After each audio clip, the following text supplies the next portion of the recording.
बच्चों trial method से तो इक्वेशन बैलेंस हो जाता है, लेकिन जब आता है रिडॉक्स वाला इक्वेशन तब थोड़ा दिक्कत हो जाता है। थोड़ा इक्वेशन अगर भरा हुआ तो प्रॉब्लम होता है, ठीक है।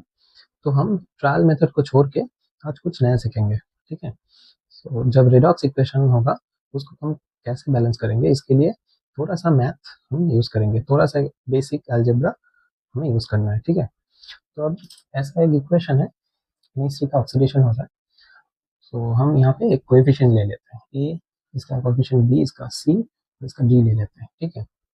अब नाइट्रोजन ये जो एलिमेंट है ये लेफ्ट साइड में कितना है ए, राइट साइड में नाइट्रोजन कितना है सी, तो ये तो इक्वल होगा, नाइट्रोजन दोनों साइड इक्वल रहेगा। ऐसे ही हम ले लेते हैं हाइड्रोजन को। सो हाइड्रोजन कितना है 3 × ए, सो ये हो गया 3a। और यहाँ पे हाइड्रोजन कितना है 2d।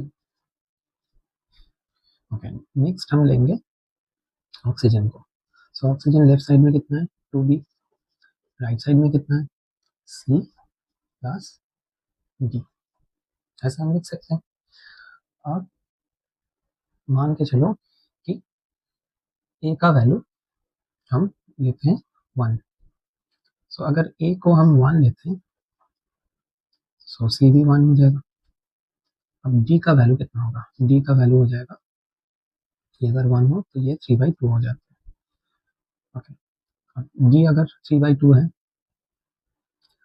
तो डी का वैल्यू कितना हुआ है हमें कैलकुलेट करना है। सी का वैल्यू हो गया 1, डी का वैल्यू हो गया 3/2, सो ये हो गया 5/2। सो बी का वैल्यू आ गया 5/4, बी हो गया 5/4। अब हमें क्या करना है, इसको सिंप्लीफाई करना है। डिनोमिनेटर में जो भी भरा होगा यहाँ पे फ्रैक्शन आ गया, इसलिए हमें सिंप्लीफाई करना है। अगर फ्रैक्शन नहीं होगा तो डायरेक्ट हम वही वैल्यू लिख देंगे, ठीक है।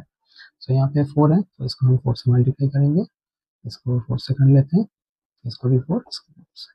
ये 4 से करने से ये आ जाएगा 5, इसको 4 से करने से ये आ गया 6, ये हो गया 4, ये हो गया 4। सो ए का वैल्यू आ गया 4। सो हम यहाँ पे कितना लिखेंगे 4। ऑक्सीजन का वैल्यू कितना आया बी का वैल्यू आ गया 5। सो हम यहाँ पे क्या लिखेंगे 5। सी का वैल्यू कितना आया 4, सो यहाँ पे 4 लिख देते हैं। और डी का वैल्यू आ गया 6, यहाँ पे 6। सो ये इक्वेशन बैलेंस हो गया। so, ऐसे ही ये इक्वेशन बैलेंस कर लो।